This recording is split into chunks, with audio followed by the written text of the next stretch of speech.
नमस्कार, आपका बहुत स्वागत है हमारे डिजिटल प्लेटफॉर्म पर। मैं हूं आपके साथ साक्षी गुप्ता और मेरे साथ मौजूद है मेरे सहयोगी साहिल। आज हम बात करने वाले हैं रूस की पुरानी यारी यानी कि प्रधानमंत्री नरेंद्र मोदी के यूक्रेन दौरे पर। लेकिन बड़ा सवाल ये है कि देखिए साहिल, यूक्रेन का दौरा है प्रधानमंत्री का, लेकिन भारत के लिए इसमें क्या होगा, भारत के लिए जरूरी क्या है, भारत को इससे मिलेगा क्या, हर किसी के मन में एक सवाल है।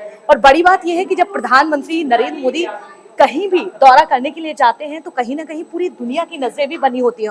और बात अगर यूक्रेन और रूस की होती है तो निश्चित तौर पर एक सवाल तो उठता है, लेकिन बड़ी बात यह है कि आखिरकार भारत को मिलने क्या वाला है। क्योंकि देखिए, यूक्रेन जब से आजाद हुआ है 1991 के बाद, भारत का पहला प्रधानमंत्री यूक्रेन जा रहे हैं। लेकिन 2.5 साल से जो हालात बने हुए हैं, जो जंग देखी जा रही है, जो युद्ध देखा जा रहा है, एक सवाल जो है आम लोगों के मन में यही है कि क्या प्रधानमंत्री नरेंद्र मोदी जिस तरह से दौरा कर रहे हैं यूक्रेन का, क्या ये हालात सुधरेंगे, क्या युद्ध विराम यहीं पर होगा। क्योंकि देखिए, पिछले महीने रूस का दौरा और अब यूक्रेन का दौरा, कहीं ना कहीं एक सवाल तो मन में है शायद। बिल्कुल बिल्कुल, सवाल बिल्कुल मन में है, लोगों के मन में है। और लगातार इस पर एक तरीके से कह सकते हैं कि रशिया और या हम बात करें रूस और यूक्रेन, दोनों तरफ से इस पर बात रहने वाली है। बात ये भी है कि इस समय पर ये दौरा किया जा रहा है कि इससे पहले मॉस्को में प्रधानमंत्री मोदी पहुंचे थे और उस समय भी दौरा हुआ था। उस समय हालांकि जेलेंस्की ने, वहाँ के जो हैं यूक्रेन के हैं, तो उन्होंने कहा था, उस टाइम पे निंदा की थी कि वो मॉस्को जाके, रूस जाके उन्होंने दौरा किया है। हालांकि इस समय पे अब पीएम मोदी दोबारा से अब यूक्रेन पहुंचे और पहली बार पहुंचे हैं। जैसे अभी आपने कहा कि पहली बार के प्रधानमंत्री 1999 के बाद 1991 के बाद पहुंचने वाले हैं यूक्रेन।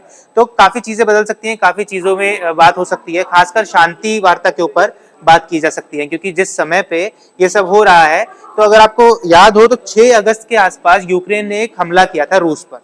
अब इस हमले से हुआ ये है कि यूक्रेन ने थोड़ी कुछ पोर्शंस पे क्या बोलते हैं, अटैक करके कुछ पोर्शन उनके हिस्से में आ गए हैं, जिस वजह से एक बफर जोन जरूर क्रिएट हो गया है। और उस बफर जोन के क्रिएट होने की वजह से हुआ ये है कि रशिया जो कंट्री है वो थोड़ी सी प्रेशर में आ सकती है। तो ये सब हो सकता है, और हो सकता है इसके जरिए शांति वार्ता की जाए और एक प्रेशर बनाया जाए रशिया पे कि एक शांति वार्ता के लिए खुद पुतिन आ गया।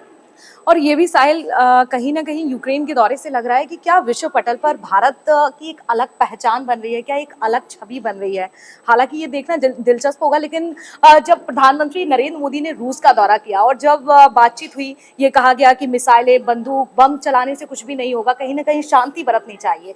तो भारत जिस तरह से एक अपनी अलग पहचान बनाता है, शांति लगातार कही जा रही है, तो क्या लगता है इस दौरे के बाद, क्या ये वाकई में अगर प्रधानमंत्री नरेंद्र मोदी ये करके दिखाते हैं, रूस, क्योंकि पश्चिमी देशों की अगर बात करें तो लगातार प्रयास किया जा रहा था कि आखिरकार ऐसा क्या किया जाए जो युद्ध विराम यहाँ पर हो, कैसे हर प्रयास किए गए, चर्चाएं हुई, मीटिंग हुई, लेकिन प्रधानमंत्री का पहले रूस पहुंचना और उसके बाद यूक्रेन पहुंचना, तो कहीं ना कहीं अगर शांति यहाँ पर होती है तो भारत के लिए एक बड़ी उपलब्धि।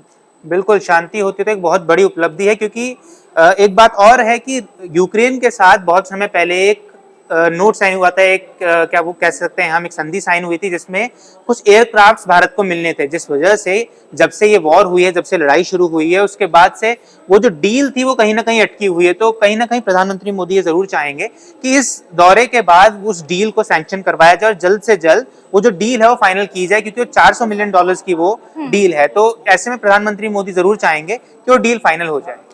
डील यहाँ पर अगर साहिल फाइनल होती है तो ये अच्छी बात है, लेकिन कहीं ना कहीं अब जब रूस प्रधानमंत्री पहुंचे थे तो यूक्रेन की जिस तरह से प्रतिक्रियाएं सामने आई, साफ तौर पर नाराजगी देखी जा रही थी। लेकिन अब यूक्रेन में पहुंचना तो रूस के नजरिए से कैसे देखा जाए, क्या रूस की नाराजगी देख सकते हैं भारत? बिल्कुल, रूस की नाराजगी इस पर जाहिर हो सकती है, क्योंकि रूस भारत का बहुत पहले से अच्छा दोस्त रहा है। यूक्रेन की अगर हम कंपैरिजन करें यूक्रेन और रूस में, तो रूस बहुत पहले से भारत का बहुत अच्छा दोस्त रहा है और काफी बार भारत और रूस के बीच काफी तरीके की सैंक्शंस लगे रहे हैं, या कह सकें कि बिजनेस लगातार होता रहा है।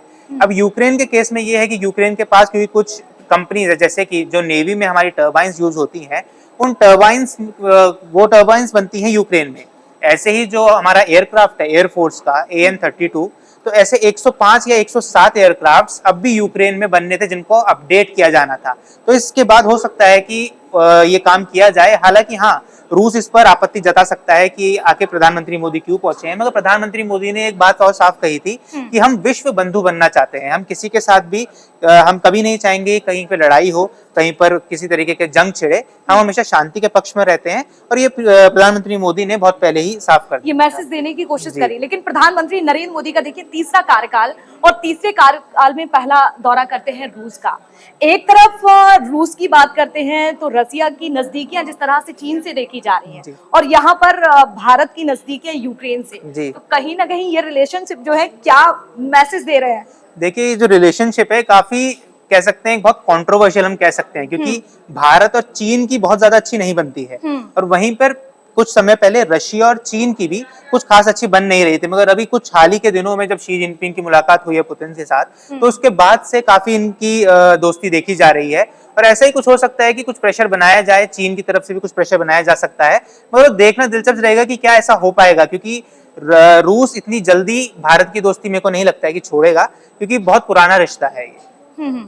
और बिल्कुल सही कहा आपने कि देखिए ये पुराना रिश्ता है। हालांकि इस पर किस तरह से युद्ध विराम, क्योंकि 2.5 साल से ये जंग जो है छिड़ी हुई है। अब देखना दिलचस्प होगा कि क्या वाकई में अगर भारत ये कर पाता है तो ये भारत के लिए निश्चित तौर पर शायद एक बड़ी उपलब्धि होगी कि 2.5 साल से जो जंग छिड़ी हुई है, जो युद्ध हो रहा है, कि कहीं ना कहीं युद्ध विराम तो होना चाहिए। हालांकि इस पर हम लगातार नजर बनाए हुए हैं, चर्चा लगातार करेंगे, हर अपडेट आप तक पहुंचाएंगे और ऐसी ही तमाम वीडियोस के लिए, न्यूज के लिए आप देखते रहिए न्यूज स्टे।